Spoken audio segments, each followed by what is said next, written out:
We didn't expect this island to feel like this at all. One minute we're walking through a lush green landscape that feels like Southeast Asia, and 20 minutes later we're standing on volcanic cliffs overlooking the Atlantic. You ask, what island is this? Well, it is São Miguel, the largest island in the Azores. And later in this video, we're going to show you something pretty unreal. A place where volcanic activity actually heats the ocean. Europe's only tea plantations growing in the middle of the Atlantic, and one of the most unique pineapple growing regions in the world. But the first challenge was getting comfortable driving there. Hi everyone, we're Dharm and Kieran. We've been traveling the world full-time for almost 3 years, and this week we're exploring São Miguel in the Azores. Before arriving, we built what we thought was the perfect itinerary. Sete Cidades, Lagoa do Fogo, Furnas, Nordeste, tea plantations, and whale watching. Basically all the places people tell you not to miss. What we quickly discovered is that weather often determines your itinerary here. For most of our week, we dealt with rain, fog, strong winds, and rapidly changing conditions. Our whale watching tour was canceled, flights around the Azores were canceled as well, and there were times we drove to viewpoints only to find ourselves staring into the clouds. But here's what surprised us. Sometimes we'd be standing in thick fog on one side of the island, and 30 minutes later, we'd be driving under blue skies somewhere else. In fact, during our visit, the North Coast consistently seemed to have the best weather. So while we eventually visited most of the highlights, we didn't necessarily visit them in the order we had planned. Having a week here definitely helped us out as well. If you're planning a trip here, flexibility might be the most important thing you pack. We arrived through Jean Paul II Airport. The flight was a little shaky at points, but we survived. It was actually a lot better than we thought. The airport is small, but appears to be on the newer side. Since we cleared customs at our layover, it was just a quick grab of our bags and then out to the car rental desk. We picked up our rental car and headed to our accommodation in Livramento. One of the first things we noticed was how easy the island is to explore by car. But as mentioned, you do need to get used to driving there. Narrow streets, sometimes barely enough room for just one car, let alone two. This is likely one of the narrowest roads that I have driven. It was almost like playing chicken with oncoming cars, not sure if we would make it through. Even though São Miguel is the largest island in the Azores, most major attractions are within an hour of each other. Having flexibility turned out to be essential because weather became the biggest factor in our daily planning. We spent our first afternoon exploring Ponta Delgada's waterfront, marina, and historic center before starting our island road trip.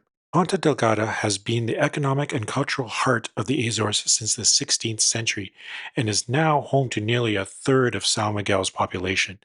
As we wandered through the city, we noticed the distinctive black and white volcanic stone architecture, lively public squares, and relaxed seaside atmosphere. It's also the main transportation hub for the island and the departure point for many whale watching and boat tours. We visited the local mercado, which was right in the city center.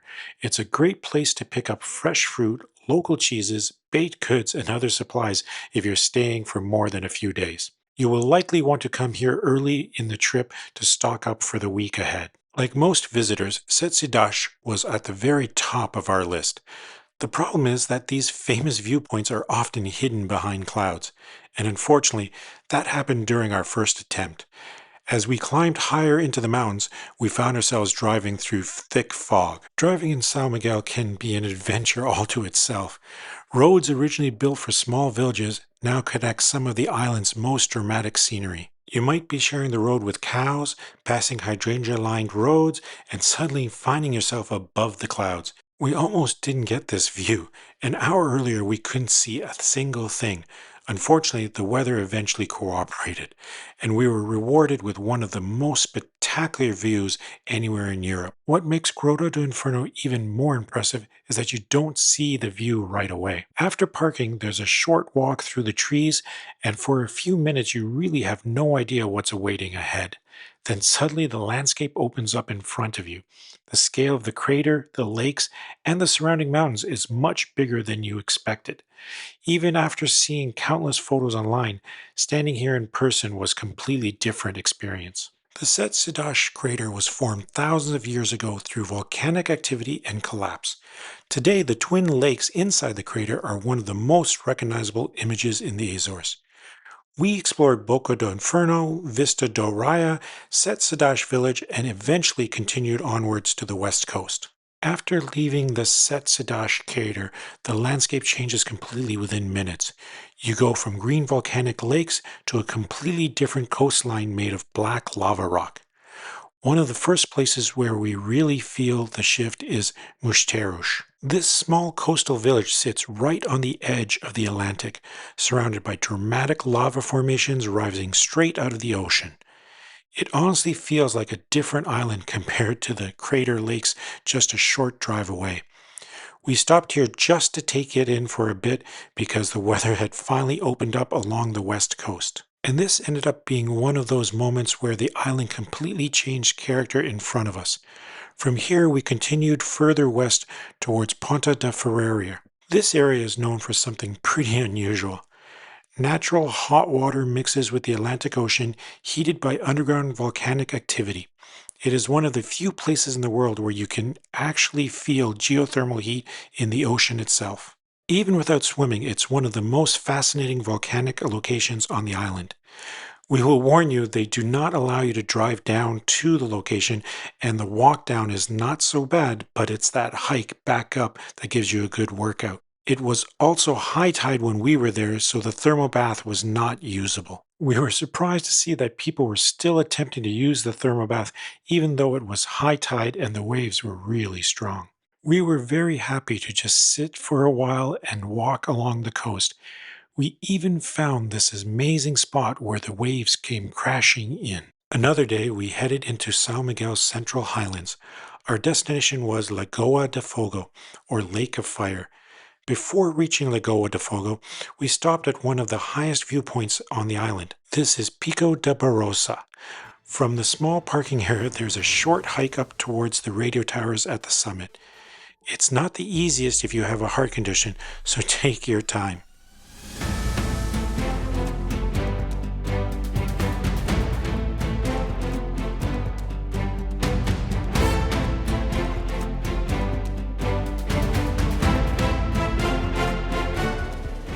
And at the top, we were literally above the clouds.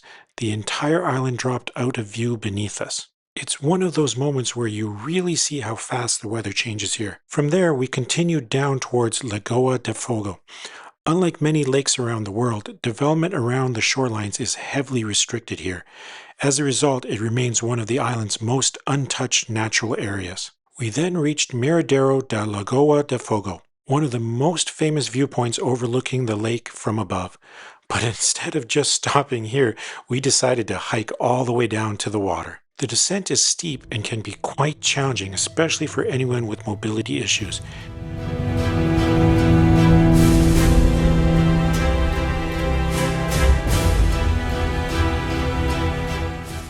Standing at the water's edge of a volcanic crater lake feels completely different than viewing it from above. It's quiet, more remote, and untouched. One of those moments where you forget about the effort it took to get there and just focus on where you are. Weather changes rapidly here, and we were fortunate to catch some clear views before conditions shifted again. And the climb back up is even harder. Taking many breaks helps as we watch the younger people passing us by, but reaching the lake makes it completely worth it. From there, we headed towards the north coast.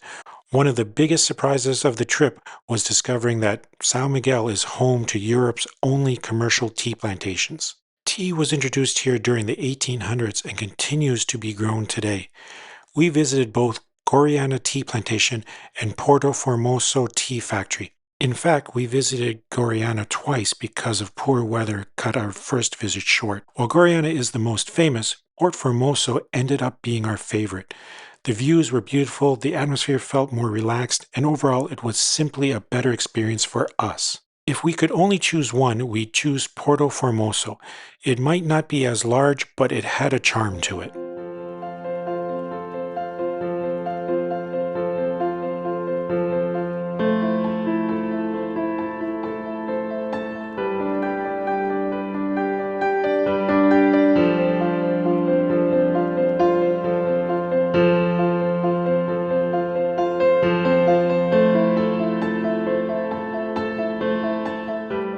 If Sete Cidades is the postcard image of São Miguel, Furnas is its volcanic heart.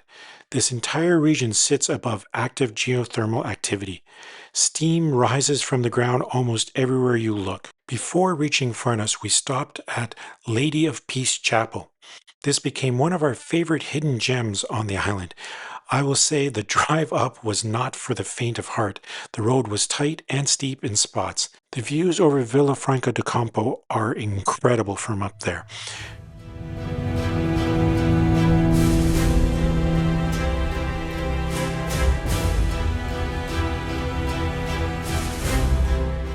In Furnas, we explored the geothermal area and Lagoa de Furnas. As we explored around Lagoa de Furnas, we came across the ruins of an old chapel overlooking the lake. It's a quiet reminder of the island's history, and today it sits surrounded by nature. Nearby, we also found these beautiful carved wooden sculptures scattered throughout the park, adding a unique artistic touch to an already peaceful setting. We also tried the famous cozido meal cooked underground using volcanic heat. Although we didn't enter the thermal pools, we still enjoyed exploring. Be aware there is a fee to enter the area even if you're just wanting to walk around. If Sete Cidades is the postcard version of São Miguel, Nordeste feels like its wild side. The drive alone is worth making. Waterfalls, cliffs, forests, and some of the most dramatic coastal scenery on the island. We visited Ribeira dos Caldeiras, one of the most beautiful waterfall parks in the Azores.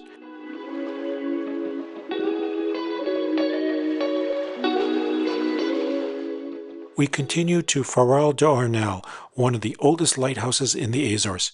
Unfortunately, the weather wasn't always on our side.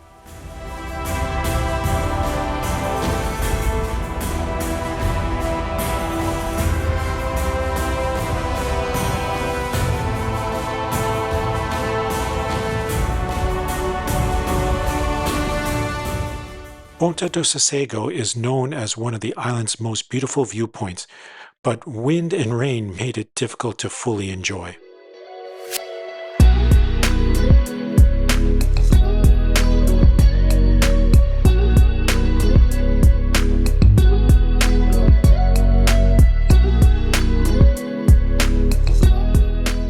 One experience that genuinely surprised us was visiting São Miguel's pineapple plantations. Pineapples were introduced in the 1800s after the island's orange industry declined. Today, they're grown almost entirely inside glass greenhouses. Unlike tropical pineapples, Azorean pineapples can take nearly 2 years to mature. We visited 2 plantations during our stay. The first was Aruda Plantation, one of the oldest plantations on the island. They actually smoke the pineapple greenhouses in São Miguel as part of the traditional Azorean pineapple growing process. The smoke is used to trigger flowering in the pineapple plants. Later, we visited a Croche plantation. And if we're comparing the 2 experiences, this was our favorite. The property felt larger, the experience felt more casual, and there was simply more to see and do. It's a great place to learn about the island's pineapple growing history. The gift shop offered everything from jams and candies to sauces, liqueurs, and other local products. We stopped for a coffee and freshly baked pineapple tarts. If you're only planning to visit one pineapple plantation, this would be our recommendation for sure.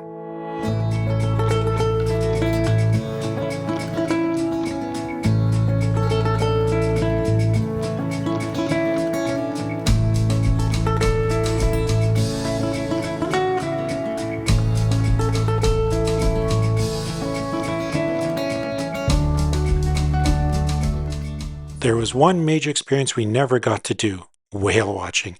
The Azores are considered one of the best whale watching destinations in the world. More than 20 species of whales and dolphins have been recorded in local waters here. Unfortunately, our tour was canceled due to weather. In fact, operators were canceling departures throughout the week. Several inter-island flights were also canceled during our stay there. Nature still sets the schedule here, no doubt about it. After a week on São Miguel, one thing became very clear. You don't visit this island expecting perfect weather. You visit knowing conditions can change by the hour. One might drive through sunshine, fog, rain, and blue skies all in the same day. And that's exactly what happened to us. Would we have liked more sunshine? Absolutely.